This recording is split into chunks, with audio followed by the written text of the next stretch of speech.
Bonsoir à tous.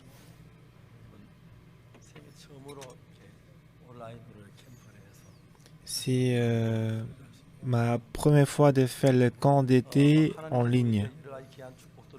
Dieu nous a donné beaucoup de bénédictions.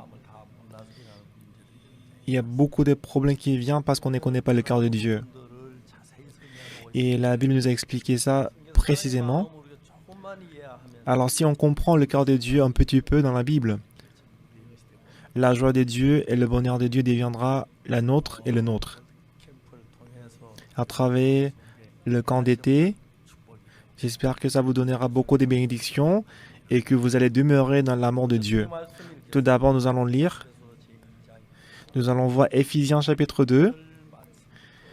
Éphésiens chapitre 2 du verset 1.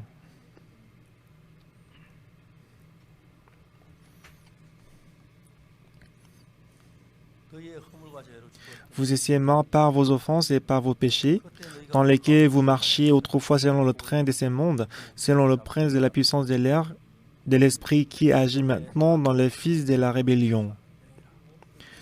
Nous tous aussi, nous étions de leur nombre, et nous vivions autrefois selon les convoitises de notre chair, accomplissant les volontés de la chair et de nos pensées, et nous étions par nature des enfants de colère comme les autres. Mais Dieu, qui est riche en miséricorde, à cause du grand amour dont il nous a aimés, nous qui étions morts par nos offenses, nous a rendus à la vie avec Christ. C'est par grâce que vous êtes sauvés. Il nous a ressuscités ensemble, et il nous a fait asseoir ensemble dans le lieu céleste en Jésus-Christ, afin de montrer dans les siècles à venir l'infinie richesse de sa grâce par sa bonté envers nous en Jésus-Christ. Car c'est par la grâce que vous êtes sauvés, par le moyen de la foi, et cela ne vient pas de vous, c'est le don de Dieu. Ce n'est point pas les œuvres, afin que personne ne se glorifie. Car nous sommes son ouvrage, ayant été créés en Jésus-Christ pour de bonnes œuvres, que Dieu a préparées d'avance afin que nous les pratiquions. Nous avons lu jusqu'au verset 10. Je voudrais vous raconter une histoire que j'ai écoutée. Et quand il y avait la guerre des Corées, et à Los Angeles, il y avait une dame qui vivait à Los Angeles. Un soir, elle voulait s'endormir. Elle a reçu un coup de fil, le téléphone a sonné, elle a dit « Allô? Maman, c'est jaune !» Et cette dame, elle avait un fils. Il a quitté Los Angeles. Et un jour, il est entré dans l'armée. Et ensuite, il a été affecté au Japon. Et dans les années 50, la guerre des Corées s'est éclatée. Dès que la guerre s'est éclatée, son fils a été affecté en Corée. Et à l'époque, il n'y avait pas l'Internet, il n'y avait pas de téléphone portable. Du coup, la dame, elle a vu sur le journal qu'il y avait beaucoup de jeunes Américains qui étaient tués et ne pouvaient pas écouter la nouvelle de son fils. Mais un jour, soudainement, elle était en train de s'endormir, mais elle a reçu un coup de fil de son fils. « Hey John, tu vas bien, tu t'es porté bien ?»« Oui maman, je vais bien. »« Qu'est-ce que tu fais là? Tu dois rentrer vite à la maison. »« Maman, je suis avec mes amis, mais demain matin, je vais rentrer à la maison. »« Oui, c'est bien, dépêche-toi. »« Oui maman. »« Mais maman, j'ai un service à te demander. »« Quel service? » J'ai un ami à moi. Quel ami? C'est quel ami? C'est un ami que j'ai rencontré pendant la guerre. Maman, malheureusement, il a marché sur la mine pendant la guerre, qu'il a été sauté et qu'il est tombé par terre. Il a perdu un œil, il a perdu un bras, il a perdu une jambe. Ouh là là! Qu'il soit triste. Oui, maman. Mais maman, est-ce que je peux pas rentrer à la maison avec lui et vivre avec lui? Mais qu'est-ce que tu racontes, mon fils? S'il n'a pas une jambe, s'il n'a pas un œil, c'est inconfortable. S'il vit avec nous dans la maison, il va donner beaucoup de il va nous rendre malheureux, il va nous rendre inconfortables. Mais maman, je vais vivre avec lui. Et mon fils, comme tu étais dans la guerre, tu es devenu une personne sentimentale. Réfléchis, réfléchis. Ben, il n'a pas une jambe, il n'a pas un œil. Il va créer beaucoup de mal à l'aise. Moi aussi, moi, non, moi je suis occupé, j'ai pas le temps pour m'occuper de lui. Il faut le faire rentrer chez lui. Maman, oui. Ma maman, moi je peux pas vivre avec lui, d'accord? Entendu, tu vas le faire rentrer à la maison. D'accord, maman, j'ai compris. Dépêche-toi de venir, d'accord? Oui, maman. Maman, maman, porte-toi bien. Oui, je me porte bien, donc rentre vite. Maman, sois en bonne santé. Maman, porte-toi bien. D'accord, rentre vite. Alors maman, elle était très contente que son fils qui était dans la guerre rentrait. C'était le fils qu'elle rêvait chaque jour dans son songe. Et enfin, son fils va rentrer chez lui. Alors elle est allée à la cuisine et commençait à préparer des nourritures. Beaucoup de ses amis vont venir pour le voir. Elle a préparé beaucoup de cuisine et des plats. Et en préparant, en faisant la cuisine, elle a acheté des fleurs, elle a mis sur la table, elle a repassé le pantalon de son fils. Alors elle était très très joyeuse. En fin de compte, je vais vivre avec mon fils. Ah, mon fils, enfin, il va retourner en bonne santé. Toute la nuit, elle n'arrivait pas à dormir. Mais elle n'était pas du tout fatiguée ni épuisée. Et en plus, elle était heureuse. Et l'aéroport n'est pas si loin de sa maison. Mais c'était 8 heures du matin déjà. Mais à 9 heures du matin, mais son fils ne rentrait pas. Elle avait déjà préparé le plat. Mais à chaque fois, elle regardait l'appart, mais son fils ne venait pas. C'était 13 heures du matin. 13 heures. C'était vers midi, vers 13 heures. Le téléphone a sonné. Bah, c'est qui? Pourquoi mon fils, il m'appelle encore? Allô?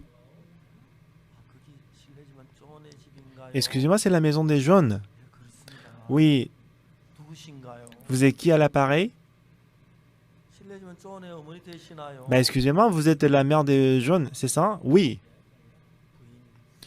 Madame, je suis désolé de vous dire, votre fils, il a sauté, il s'est suicidé de l'hôtel et qu'il est mort. Je suis désolé, mais venez rapidement à l'hôpital. Et maman? Et il n'arrivait pas à croire et pensait comme si elle était en train de rêver. Ben, mon fils, il est retourné de la guerre, il est venu aux États-Unis. Mais pour quelle raison il s'est suicidé? Moi, je ne comprenais pas. Alors, il a roulé la voiture pour aller rapidement à l'hôpital. À l'entrée de l'hôpital, elle a rencontré le policier. Et il a demandé, est-ce que vous êtes la maman de John? Oui, je le suis. Et le policier n'a rien dit et l'a ramené au couloir de l'hôpital.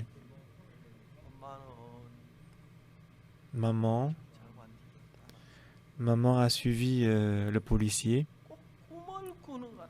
mais elle pensait comme si elle était en train de rêver. C'était comme un rêve que son fils est retourné de la guerre, et c'était comme un rêve que son fils s'est suicidé et n'arrivait pas à croire.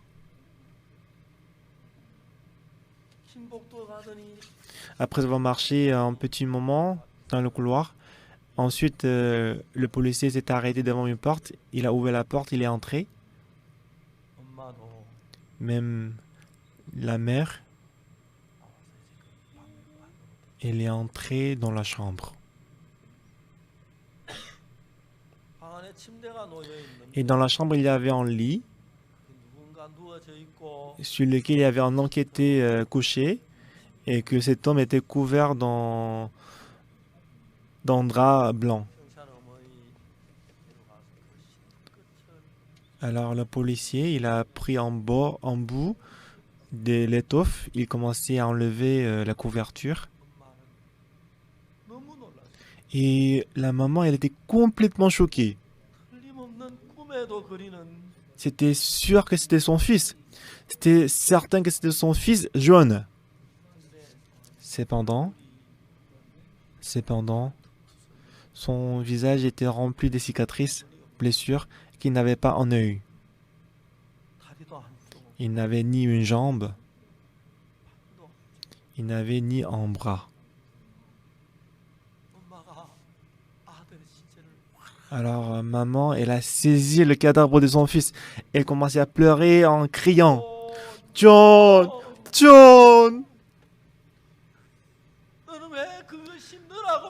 Pourquoi n'as-tu pas dit que c'était toi, John?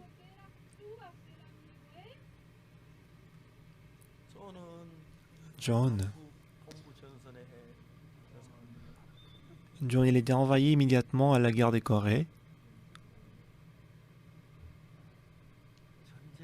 et que la guerre était vraiment misérable.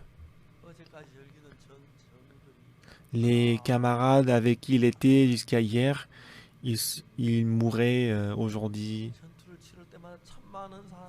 À chaque fois qu'il y avait un combat, beaucoup de gens sont morts, ils sont devenus cadavres, ils sont devenus malades, patients, blessés.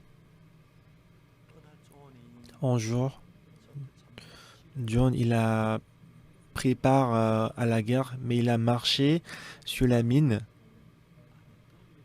Après, il était envolé et qu'il est tombé par terre, il a perdu la conscience. Et je ne sais pas combien de jours sont passés. Lorsque John a ouvert les yeux, il s'est demandé, moi je suis où? Il y avait un lit. Il y avait les infirmiers qui marchaient à côté de lui. Il voyait ses camarades qui étaient couverts de sang. Ah oui, j'avais marché sur la mine. Mais je suis vivant. Alors il a regardé autour de lui. Il a remarqué qu'il était vivant et il était couché sur le lit dans un hôpital. Ah, quelqu'un m'a porté et m'a amené jusqu'à l'hôpital. Alors il a essayé de s'élever, mais il ne pouvait pas bouger son pied. Donc il a remarqué que une jambe était coupée. Ma jambe, il a pleuré. Mais la jambe qui était amputée ne revenait pas. Il était transporté à l'hôpital de Okinaki, au Japon. Pendant plusieurs jours, il était sous le traitement. Et après qu'on finit le traitement, il est monté sur l'avion pour retourner aux États-Unis.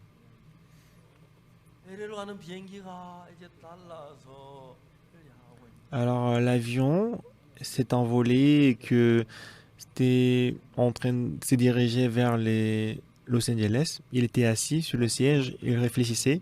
Quand j'ai quitté, quand j'ai quitté les États-Unis, j'étais en bonne santé. Mais me voici, je suis handicapé. Et moi, étant handicapé, je vais rentrer aux États-Unis.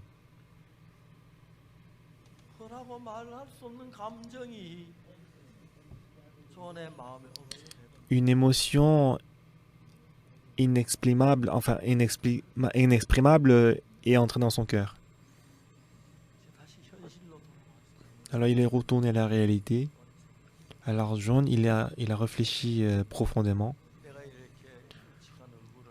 Regarde mon visage vraiment misérable. Si je rentre comme ça aux États-Unis, mes amis,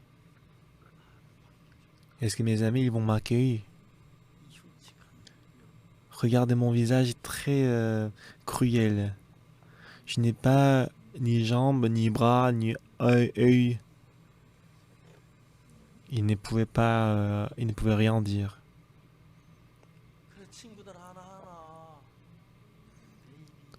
Alors il commençait à ses amis, David, Matthew. Il avait l'impression qu'il allait le détester. Alors il a pensé à ses petits amis.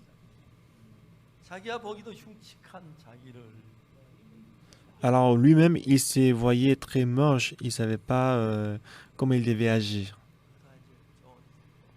Et soudainement, il s'est rappelé sa mère. Peut-être ma mère, elle va pas me refuser. Peut-être ma mère, elle va m'aimer. Bah, ma mère, elle va m'aimer. Mais après, lorsqu'il s'est regardé à nouveau, il était très moche. Non, bah, c'est possible que ma mère me déteste. Peut-être ma mère, elle va pas m'aimer.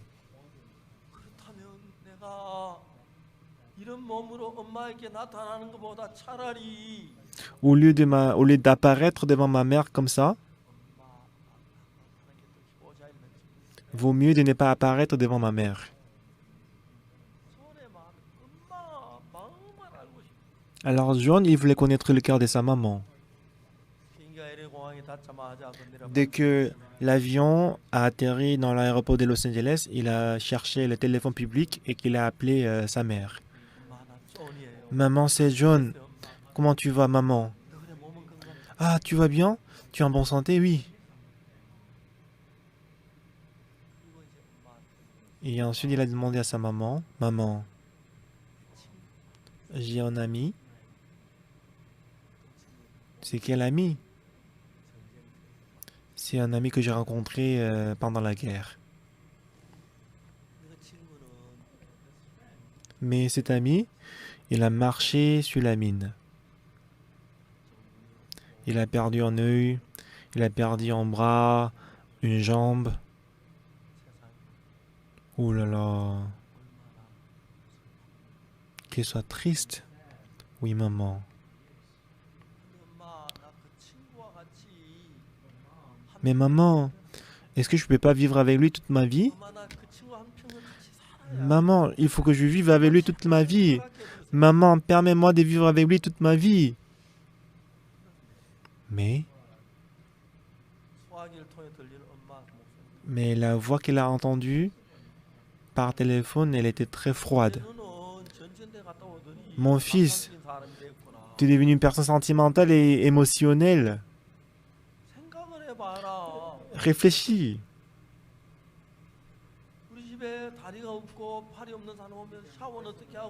Si une personne qui n'a pas une jambe ni bras, comment est-ce qu'elle va aller aux toilettes? Comment est-ce qu'elle va se doucher? Il va nous donner beaucoup de malaise dont je peux pas vivre avec lui. Oui, maman. Mais arrête. Il faut le faire entrer chez lui. D'accord, moi je peux pas vivre avec lui. Dans le cœur des jaunes,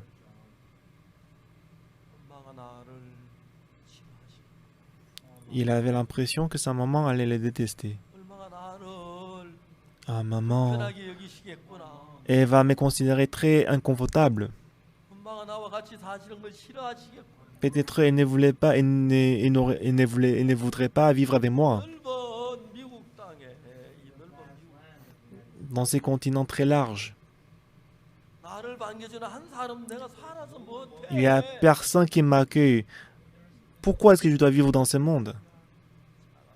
Donc il s'est précipité vers l'hôtel, il a sauté et qu'il s'est suicidé. Mais la mère, en voyant le cadavre de son fils, elle a pleuré et pleuré. John, John, pourquoi tu ne m'as pas dit que c'était toi, John?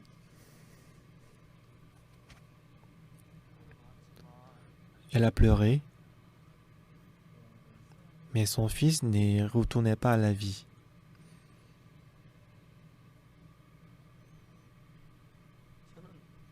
Et moi, en tant que pasteur, j'ai prêché l'évangile de Jésus-Christ à plusieurs personnes. Donc il y a beaucoup de malheurs dans notre vie. Avec, si notre cœur est différent de la femme qu'on aime le plus, et entre le père et le fils, le cœur est différent. Entre le grand frère et le petit frère, lorsque le cœur est différent. Et le cœur est composé de quoi? On ne sait pas comment contrôler le cœur.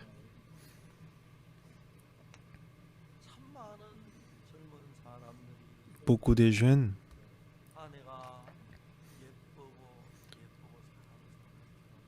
sa femme était très jolie et magnifique, c'est pour ça qu'il l'a épousée. Mais en vivant, le cœur devient différent. Il devient l'ennemi, il se déteste, il divorce. Et à chaque fois qu'il pense à sa femme, il se fâche. Pourquoi est-ce qu'il y a une grande différence entre avoir le même cœur et avoir le cœur différent? C'était sûr qu'il l'a aimé. Pour donner tout son amour, il l'a épousée.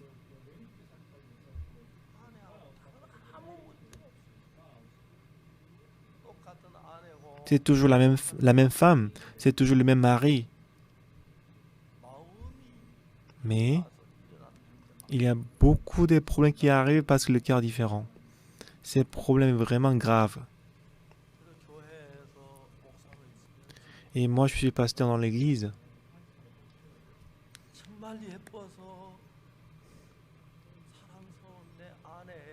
Et ma femme, on a promis de vivre toute la vie. Et on l'a épousée parce qu'on l'a aimée. Elle est ma femme que j'aime. Il est mon mari que j'aime. Mais en raison de la différence du cœur, ils se disputent, ils se fâchent et ils divorcent. Pourquoi? Non seulement entre le mari et la femme, même entre le père et le fils, même entre le grand frère et le petit frère, entre les amis, entre les voisins. Ce sont des gens qui sont créés par Dieu. Mais pourquoi est-ce qu'ils ont le cœur différent? Pourquoi est-ce qu'ils doivent se détester? Pourquoi est-ce qu'ils doivent se haïr? Pourquoi ils deviennent l'ennemi? Si nous lisons la Bible, on peut apprendre ça beaucoup.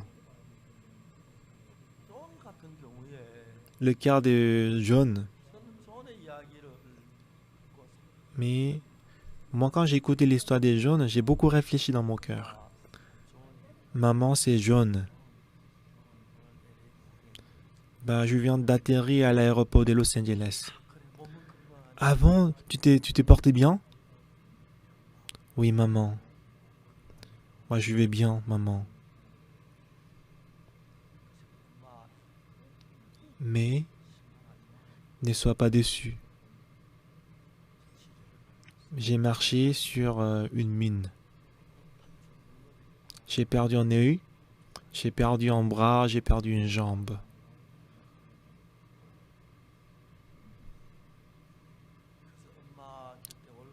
C'est pourquoi je me demandais si je dois rentrer à la maison ou pas. Mais maman, tu sais que je t'aime, n'est-ce pas, maman? Et j'ai envie de te voir, tu me manques beaucoup, maman. Et c'est pourquoi? Donc, maman,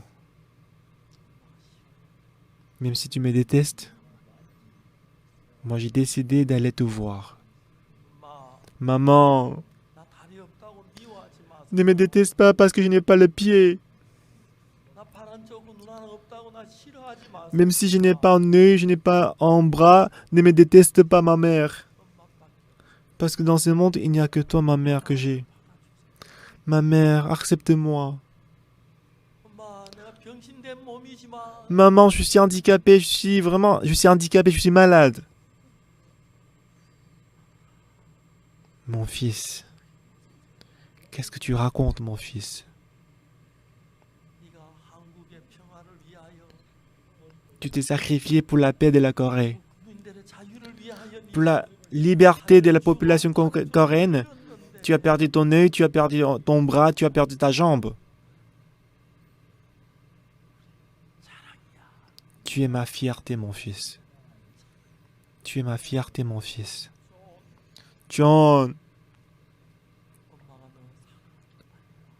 tu sais que je t'aime. Dépêche-toi vite. Tu veux que je vais à l'aéroport pour t'accueillir? Non, non, je peux y aller moi-même.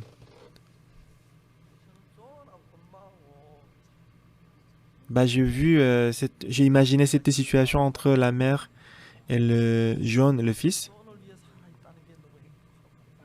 Sa mère, elle est très heureuse que son fils est vivant et elle vit pour son fils. Ah, mon fils, hier, je suis allé voir euh, à l'hôtel des villes et que le gouvernement va envoyer les pensions. Tu vois, ils ont envoyé beaucoup d'argent pour la pension. Donc, c'est vraiment beaucoup qu'on peut vivre avec cet argent. John, il y avait une réunion. Il y avait une réunion dans mon village et ils veulent connaître la guerre des Corées. Tu peux venir raconter l'histoire de la guerre des Corées. Et le village et les voisins, ils sont fiers de toi parce que tu as perdu ton œil, ta jambe pour la liberté de la Corée. Mais malheureusement, John, sans connaître le cœur de sa mère, il a justement imaginé le cœur de sa maman. Et sa maman avait réagi comme ça parce que c'était pas son fils, mais c'était quelqu'un d'autre. Si nous lisons la Bible, il y a des gens qui sont comme John. Toujours il y a un esprit qui travaille. Dans tout le malheur, dans toute la haine, dans tout le désespoir, dans, dans les ennemis. Ici, Ephésiens chapitre 2, on dit qu'il y a une force, il y a une puissance. Dieu vous a ressuscité, qui sont morts à cause de vos faiblesses. Vous étiez morts par vos offenses et par vos péchés dans lesquels vous marchiez autrefois selon le train de ce monde, selon le prince de la puissance de l'air, de l'esprit qui agit maintenant dans les fils de la rébellion. En tant que le pasteur, j'allais souvent à la prison Swan et des jeunes. Pendant 10 ans, j'ai enseigné les prisonniers, les détenus. Il y avait beaucoup de meurtriers, il y avait des gens qui étaient condamnés à la vie, à la vie prison, condamnés à vie. Et avec eux, on a partagé la parole. Et quand il y avait du temps, quand j'avais du temps, un après l'autre venait pour me raconter son histoire. Les gens qui ont commis le péché, il y a toujours le secret du crime, du péché. Et le secret du crime, pendant le jugement, il le cache. Et les gens, quand il y a le secret, il a envie de le raconter. Alors, à moi, il y avait beaucoup de criminels, de détenus qui ont révélé leur secret du péché. Je l'ai écouté une fois, deux fois, trois fois. Et que j'ai trouvé en fait le point commun de prisonniers, les gens qui ont commis le péché. Quand j'étais à Dijon, il y avait un jeune dans mon église. Un jour, je l'ai appelé.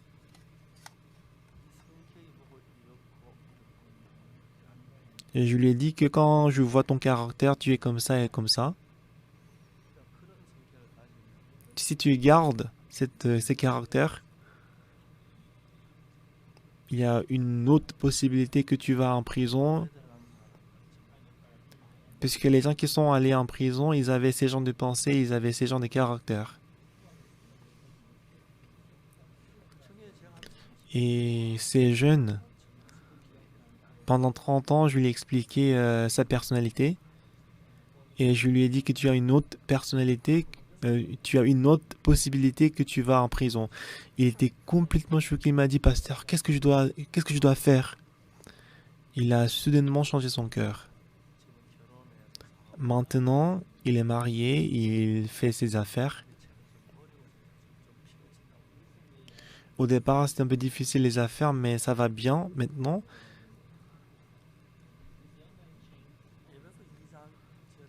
Si on va Éphésiens chapitre 2 verset 1, vous étiez morts par vos offenses et par vos péchés, dans lequel vous marchiez autrefois. Ici, on dit dans lequel, verset 2, dans lequel vous marchiez autrefois selon le train de ce monde, selon le prince de la puissance de l'air, de l'esprit qui agit maintenant dans le fils de la rébellion.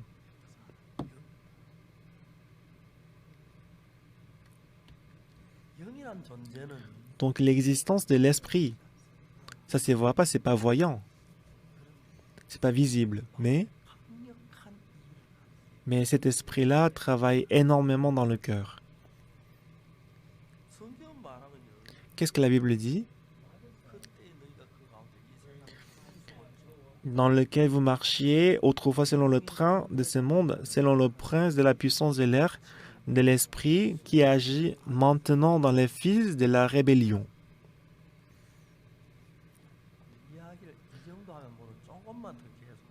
Alors si je vous explique ça un peu plus en détail, je pense que vous allez comprendre ça.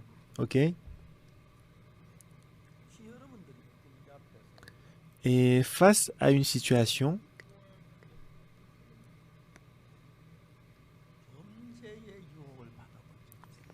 est-ce que vous avez une fois reçu la tentation du péché?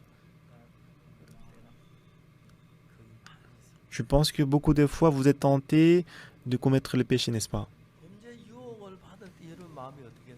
Lorsque vous êtes tenté, lorsque vous avez une tentation de commettre le péché, comment est-ce que votre cœur agit? Est-ce que je dois voler ou pas? Est-ce que je dois voler ou non? Mais ce qui est intéressant, bien aimé, c'est que moi en prison, pendant 10 ans, chaque lundi, j'ai enseigné les détenus, les prisonniers. Il y a un caractère très commun pour les prisonniers en prison. Quand je vole, quand je commets les péchés, c'est vrai qu'il y a une haute possibilité d'être arrêté. Mais ce qui est bizarre, c'est que les gens qui commettent les péchés, ils ont un point commun, c'est qu'ils ont la pensée que si je fais comme ça, je ne vais pas être arrêté et qu'ils croient en ça. Ils croient en cette pensée, ils sont vraiment stupides. Pour quelqu'un, il a commis les péchés, il est envoyé en prison. Alors il s'est dit, pourquoi je suis arrêté là? Ah, c'est parce que j'avais laissé l'empreinte, mon empreinte. Il faut que je sorte vite de la prison. La prochaine fois, si je porte les gants, je ne vais pas laisser mon empreinte, n'est-ce pas? Je vais porter les gants en caoutchouc. Si je ne laisse pas l'empreinte, si je vole, je ne vais jamais être arrêté. Il a cette confiance-là. Mais il est encore arrêté. Il est arrêté à nouveau. Et cette fois, c'est pourquoi je suis arrêté? Ah, le soir. Parce que j'ai volé au moment où son mari est rentré du boulot. Donc la prochaine fois, je vais plutôt voler tard le soir. Comme ça, le cœur évolue. Si je vous explique plus précisément, au moment où on veut commettre le péché, on sait très bien que si on est arrêté, on va être puni. Donc on n'a pas envie de commettre le péché. Cependant, qui est-ce qui va commettre le péché et voler? C'est celui qui pense que si je fais comme ça, je ne vais pas être arrêté. Et en ce moment-là, il y a deux types de cœurs. Si je vole et que si je suis arrêté, qu'est-ce que je vais faire? Si je suis arrêté, non, je ne vais pas être arrêté. Donc il y a un conflit entre deux pensées. Je vais être arrêté? Non, je ne vais pas être arrêté. C'est pareil quand on fait la drogue, quand on fait le jeu des hasards, le jeu d'argent.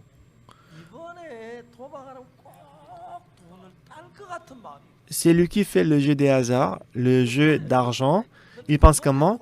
Il a l'impression que cette fois-ci, si je le fais, je vais gagner de l'argent. Si on n'a pas cette pensée-là, personne ne va faire le jeu des hasards.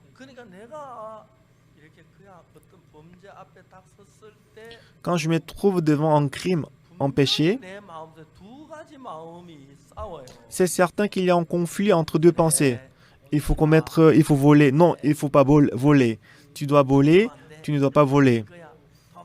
Tu ne dois pas être arrêté. Non, je ne vais pas être arrêté. Cette fois-ci, je vais gagner de l'argent. La dernière fois, j'ai perdu mon argent, mais cette fois-ci, je vais gagner de l'argent. Nous avons telle pensée. Ceux qui ne connaissent pas, ils le font, mais si on lit la Bible, si on voit en détail, c'est vrai que dans notre cœur, nous avons notre pensée à nous. Nous avons notre cœur à nous, mais il y a encore un autre cœur qui ne m'appartient pas, qui n'est pas mon cœur. Il faut voler. Non, tu ne dois pas voler.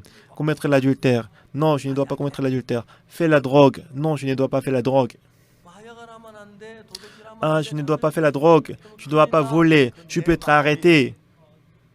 C'est mon cœur à moi. Cependant, il y a un autre cœur.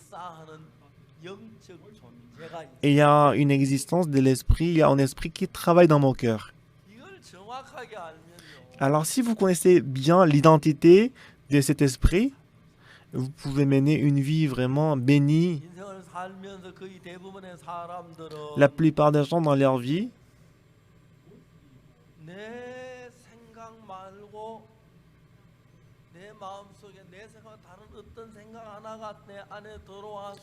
une pensée qui n'est pas à moi entre en moi, et cette pensée entraîne mon cœur, et que cette pensée m'entraîne vers la punition, vers la destruction. Mais on est vraiment insensé qu'on ne peut pas s'en rendre compte. Alors si on va de Éphésiens chapitre 2 verset 1, vous étiez morts par vos offenses et par vos péchés. Et dans le verset 2, dans lesquels vous marchiez autrefois, selon le train de ce monde, selon le prince de la puissance de l'air, de l'esprit qui agit maintenant dans les fils de la rébellion.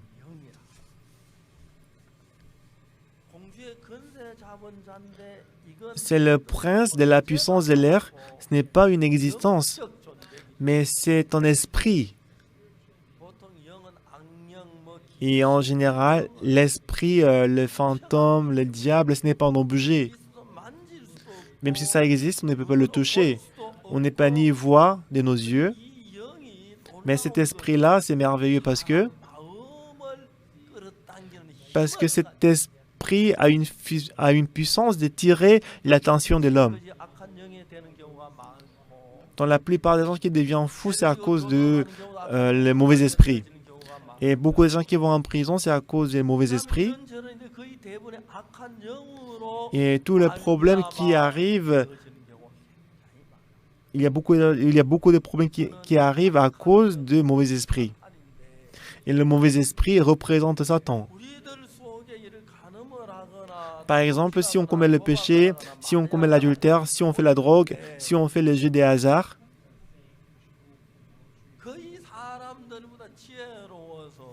donc parce que le mauvais esprit est plus sage que nous, on a l'impression que si on vole, je ne vais pas être arrêté, si je fais la drogue comme ça, je ne vais pas être arrêté. C'est comme ça que les gens pensent. Et une fois, je suis allé à Vladikavkaz, en Russie, et nous avons fait un camp d'Aïwaïev dans cette ville, et il y avait une trentaine de personnes qui étaient accros à la drogue, ils ont assisté au camp d'Aïwaïev, qu'ils ont tous changé. Alors, un des voisins, un des habitants de cette ville m'a invité chez lui et il m'a donné le dîner en disant que c'est le plat du palais royal. Donc pendant 1 heure, il m'a traité le dîner. Et il m'a dit, pasteur, dans notre ville, il y a beaucoup de gens qui meurent de la drogue. Parmi les drogues, il y a ce que nous appelons 3-9, 3-9. Qu'est-ce que c'est que 3-9? Donc, il y a un arbre qui s'appelle coca. On doit extraire le cocaïne. Et quand on extrait le cocaïne de cet arbre, il n'y a pas beaucoup de quantité. Donc, ce qu'on fait, c'est que on utilise les produits chimiques. Alors, si on utilise le produit chimique pour extraire beaucoup de quantités de cocaïne, ça va être mélangé. Cependant, si le cocaïne n'est pas mélangé avec le produit chimique, c'est ce que nous appelons 3-9, 3-9. Même si c'est le 3-9, mais on ne peut pas distinguer 3-9 avec d'autres drogues.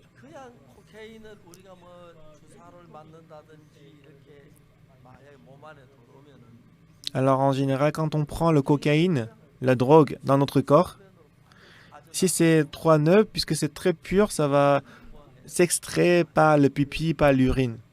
Bon, c'est pour ça que si on fait 1 ou 2 fois, on ne va pas être accro à la drogue. Alors 3-9, c'est 99%, 99,9% pur. Mais puisqu'on ne peut pas distinguer ce qui est vrai et ce qui est faux, on dit tout le temps que c'est 3-9, c'est à 100% pur. Mais si le cocaïne est mélangé avec le produit chimique, ça va rester pendant longtemps dans le corps. Ce qui fait que si on fait juste 1 fois la drogue, puisque c'est mélangé avec le produit chimique, on devient accro, on devient toxicomane, drogué.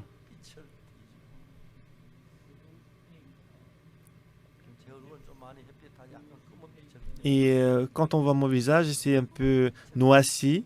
C'est à cause du soleil ces jours-ci. Et quand on prend les médicaments, quand on prend la drogue, on devient accro et ça devient très misérable.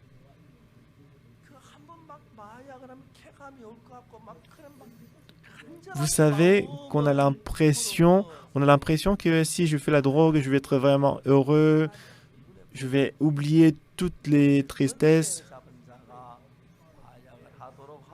Donc c'est l'esprit qui nous trompe. C'est le prince de la puissance de l'air, c'est l'esprit qui nous fait jouer au jeu des hasards. Donc l'esprit qui nous amène à la destruction, souvent c'est le mauvais esprit, l'esprit méchant. Donc l'esprit qui agit maintenant dans les fils de la rébellion, cet esprit n'existe pas chez les gens qui font les jeux des hasards, qui sont problématiques.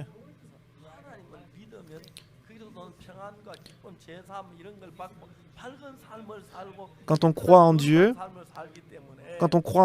à 100%, on va mener une vie vraiment pure. Et puisque Satan connaît ça, Satan travaille pour nous faire ne pas confier en Dieu. Et c'est un esprit qui est contre Dieu. Alors cet esprit mauvais, avec quelques sagesse, il nous empêche de croire en Dieu. Et si vous avez des gens que vous détestez, en général, dans la plupart des cas, c'est à cause des mauvais esprits qui est en vous.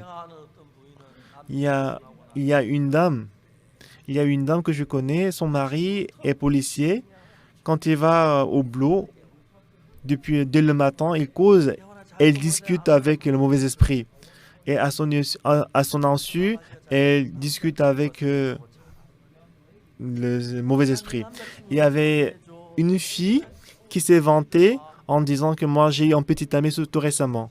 Alors, elle a invité ses amis pour montrer son petit ami. Alors, son amie, elle était avec elle. Mais soudainement, elle commençait à parler à quelqu'un qu'elle ne voyait pas. Ça veut dire qu'elle causait, elle discutait avec le mauvais esprit. Alors, cet esprit-là, son ami ne le voyait pas, mais lui, elle le voyait. Alors, son ami lui a demandé,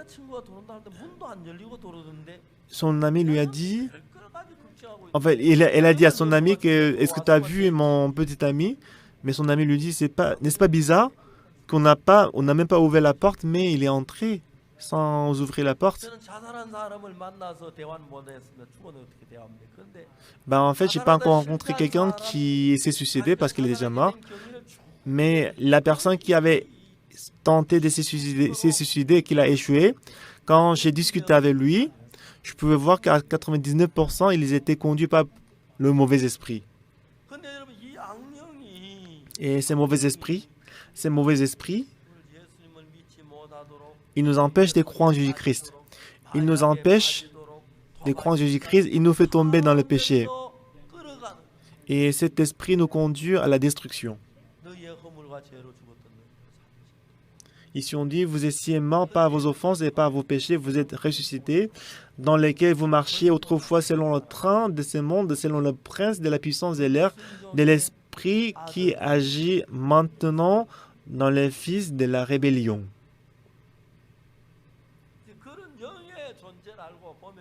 Alors si on connaît l'identité de cet esprit, normalement le couple il doit vivre dans le bonheur. Mais à cause d'aucune raison, il devient l'ennemi des uns les autres. C'est ça Satan qui fait. Donc le mauvais esprit nous donne la méfiance vis-à-vis du mari, vis-à-vis de la femme. Et beaucoup de fois, le mauvais esprit nous conduit pour nous faire nous suicider. Quand j'étais à l'église de Daejeon, il y avait une dame qui avait une quarantaine d'années. Elle était possédée par le démon. Comme il y avait une chambre vide dans l'église, elle est entrée dans cette chambre avec sa mère. Et de temps en temps, quand j'avais du temps, j'ai prié pour elle. Un jour, je suis rentré à la maison, à l'église, mais soudainement, j'ai écouté le bruit d'une dame âgée. C'était elle qui pleurait.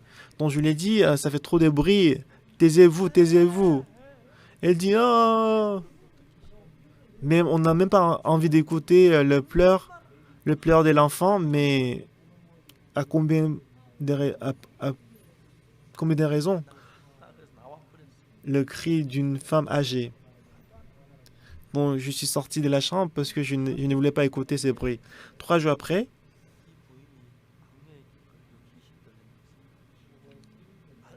alors la dame, elle était possédée par le démon, mais après 3 jours, elle est revenue à la conscience. Donc j'ai dû lui demander, pourquoi tu as beaucoup pleuré il y a 3 jours?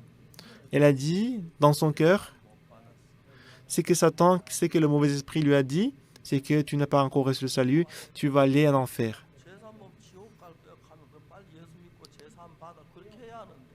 Bah si on dit qu'il n'a pas encore reçu le salut, il devait chercher le moyen pour recevoir le salut, mais le mauvais esprit lui dit, non, il faut te suicider, il faut te suicider, suicide-toi, suicide-toi. Alors le mauvais esprit lui dit toujours de se tuer. Alors elle avait trop peur de mourir, donc elle a pleuré et pleuré. Mauvais esprit, on ne le voit pas.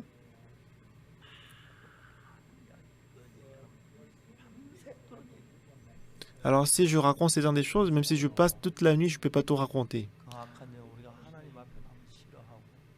Alors de la même façon, le mauvais esprit travaille également chez nous, dans notre cœur, pour ne pas accepter la parole de Dieu. Et ce qui est le plus important, le mauvais esprit, l'esprit impur.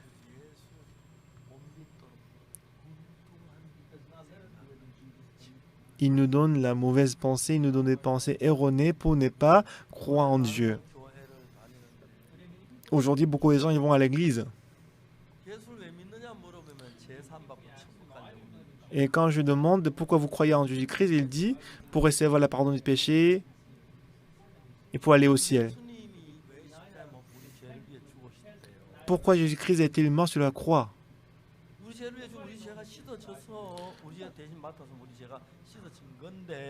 Alors, s'il a pris nos péchés sont lavés. Mais les gens disent quoi? Ils disent qu'ils sont pécheurs.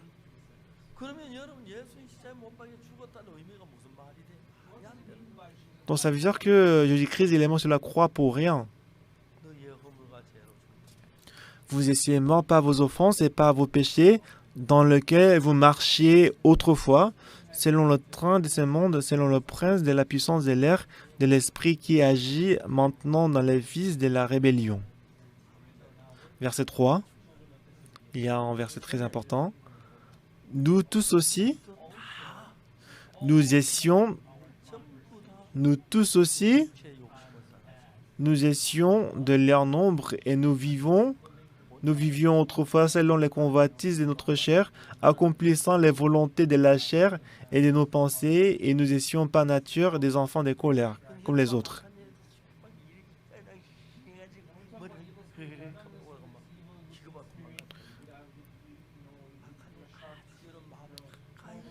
Et si le mauvais esprit dit des choses difficiles, ce sera difficile de l'écouter, ce qu'il dit, mais il nous trompe à travers des images qui paraissent très bons.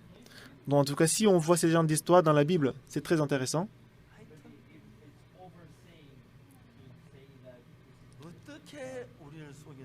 Comment est-ce que le mauvais esprit nous trompe? Jésus-Christ est venu dans ce monde, il est mort sur la croix. Et regardez la Bible. Regarde.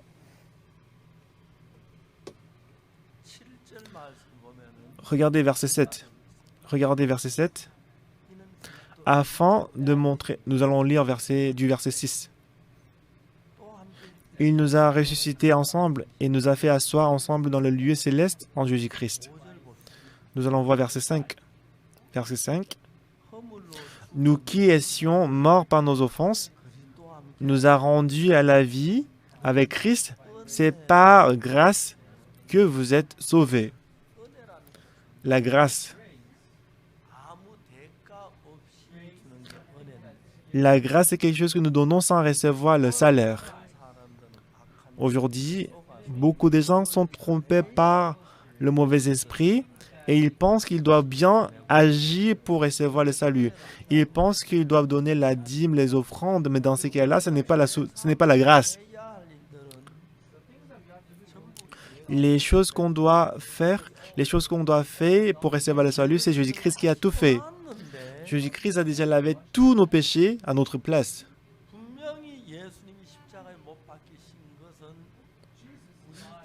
Le fait que Jésus-Christ est mort sur la croix, c'est pour recevoir la punition de nos péchés à notre place.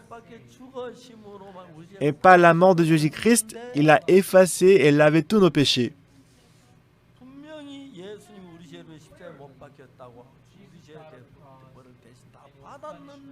Jésus-Christ a reçu toutes les punitions de nos péchés. Mais la plupart des gens qui vont à l'église, ils disent toujours qu'ils sont pécheurs.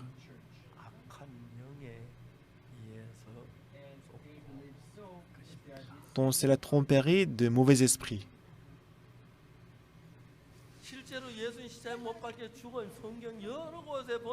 Donc quand on voit plusieurs passages bibliques où Jésus-Christ est mort,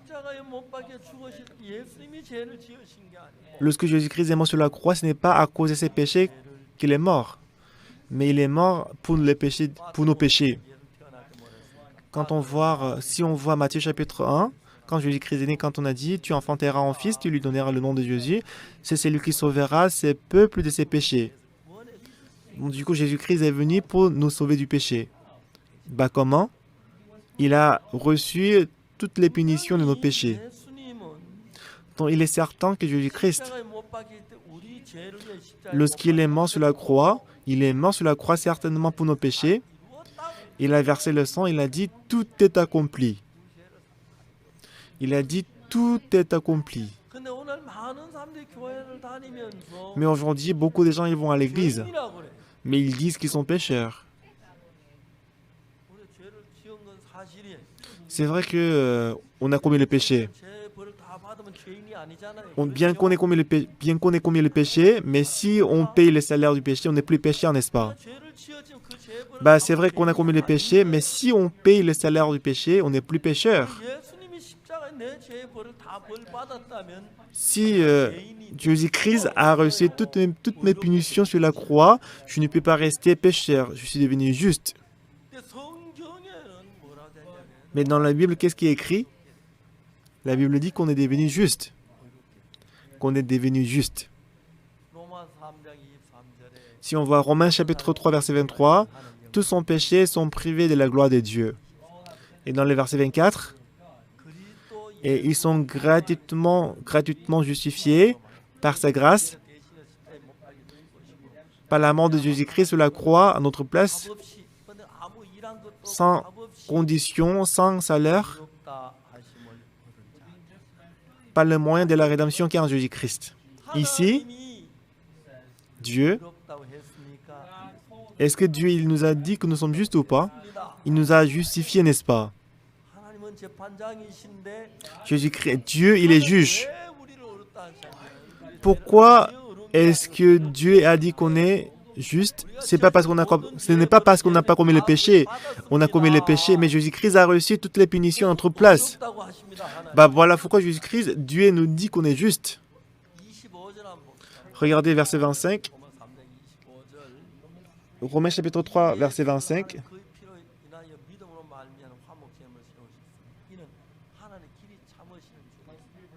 25, c'est lui que Dieu a destiné par son sang à être pour ceux qui croiraient victime propitiatoire afin de montrer sa justice. Nous avons commis les péchés, mais si on dit qu'on est juste, Dieu il devient menteur, n'est-ce pas? Parce que Dieu il est un juge équitable. Il doit dire à ceux qui sont pécheurs qu'il est pécheur, ceux qui n'ont pas le péché, il doit leur dire qu'ils sont justes. Mais Jésus-Christ, il a lavé tous nos péchés, après il nous a dit que nous sommes justes. On est pécheur. Si on est pécheur, et que si Dieu nous appelle juste, c'est faux, parce qu'on est pécheur. Il est un menteur.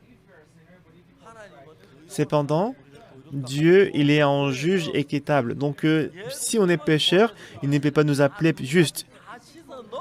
Voilà pourquoi Dieu nous a envoyé Jésus-Christ. Il a lavé tous nos péchés aussi blancs que la neige. Et ensuite, il nous a déclaré qu'on est juste. Amen. Alors, Romains chapitre 3, verset 23. Car tous sont péchés, sont privés de la gloire de Dieu. Dans les versets 24. Et ils sont gratuitement justifiés par sa grâce. Jésus-Christ est mort sur la croix à notre place. Gratuitement par sa grâce. On n'a rien fait, mais Jésus-Christ a tout fait. Voilà pourquoi il nous a déclarés justes et qu'on est justifié par sa grâce. N'est-ce pas? C'est ce qui est écrit. Nous avons commis les péchés, mais parce que Jésus-Christ a reçu toutes les punitions du péché, on est juste. C'est ce que dit Dieu. Amen. Si c'est Dieu qui nous a justifiés, on est justifiés. Mais mauvais esprit nous trompe. Il dit, tu as menti, tu as volé. C'est ton péché aussi. Tu as fait l'avortement. Et il va vous dire que vous êtes pécheur. Tu as menti, tu as volé. Oui, j'ai fait avortement. Mais pas à la mort de Jésus-Christ sur la croix. Ils sont gratuitement justifiés par sa grâce. Amen. La Bible dit, si la Bible dit nous sommes justifiés, bien sûr. Et Satan, qui est le prince de l'air, il nous trompe en disant non, tu es péché, tu as volé, tu as menti, tu as trompé, tu as anarqué, tu as commis l'adultère, tu es pécheur. étant trompés par le mauvais esprit. En réalité, nous avons commis les péchés, mais Jésus-Christ les a tous lavés. Voilà pourquoi on n'est plus pécheurs. Mais étant trompés par Satan, les gens, ils disent qu'ils sont pécheurs. Amen. Est-ce que vous comprenez? C'est ce que Satan, qui est le prince de l'air, qui nous trompe. Quand vous dites que vous êtes péché, vous pensez que vous avez raison, parce que vous mentez, vous faites des mauvaises choses. Mais qu'est-ce que la Bible dit? La Bible dit que Jésus-Christ a reçu toutes les punitions à notre place. C'est pour ça que la vérité, c'est qu'on n'est pas péché, on est juste. Mais Satan a trompé beaucoup de gens. Et Satan travaille pour qu'on ne puisse pas croire en Dieu. C'est le mauvais esprit qui agit dans notre cœur. Éphésiens chapitre 2. Alors à partir d'aujourd'hui, à partir de ce soir, n'écoutez plus la voix des mauvais esprits Satan. Écoutez uniquement la parole de Jésus. La parole de Dieu qui est cachée dans la Bible nous dit qu'on est juste. Jean, il n'avait pas d'un œil, une jambe, un bras. Il pensait que sa mère allait le détester. Mais s'il avait dit la vérité à sa maman, « Maman, j'ai perdu un œil, j'ai perdu un bras, une jambe », sa mère aurait vécu pour lui et il l'aurait aimé. Mais la mère de John, c'est vrai que si c'était l'ami de son fils qui était malade comme ça, il sera inconfortable avec lui, mais si c'était son fils, c'est différent. Mais John, qu'est-ce qu'il a fait? Il a pensé que si je suis handicapé comme ça, ma mère, elle va pas m'aimer, elle va me détester. C'est pour ça qu'il a fait la tragédie. Cette fois-ci, à travers le camp d'été, la retraite, une chose que vous devez savoir, c'est que en vous, vous avez plusieurs pensées. Et il y a deux types de pensées. Commettre le péché, faire la drogue, faire les jeux des hasards. C'est Satan qui le fait. Accepter la parole de Dieu, notamment la parole, la Bible. La Bible dit que Jésus-Christ est mort sur la croix et qu'il a reçu toutes les punitions du péché. C'est ce qui est écrit dans la Bible. Amen. Dites-moi Amen. Amen.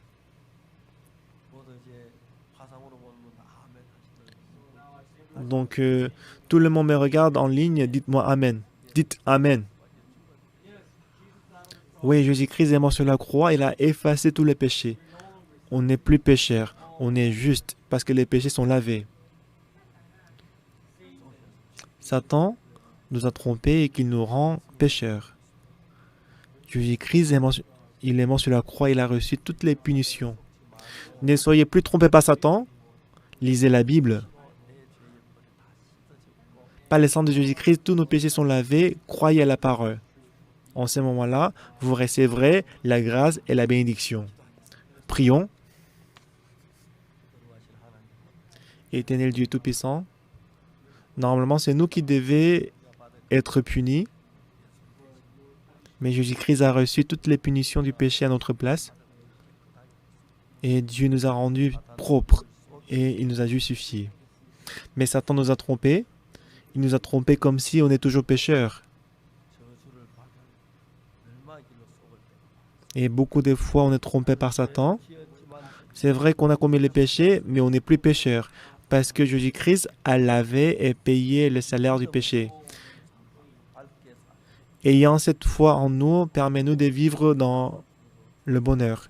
Je te confie entre ta main tous les programmes qui restent à travers cette retraite, à travers ces camps. Permets-nous de nous approcher de Dieu et recevoir la bénédiction. Merci Seigneur. J'ai prié au nom de Jésus-Christ. Amen. Merci d'être avec nous. J'espère que vous allez profiter de tous les programmes. Soyez avec Dieu et ayez le même que Dieu.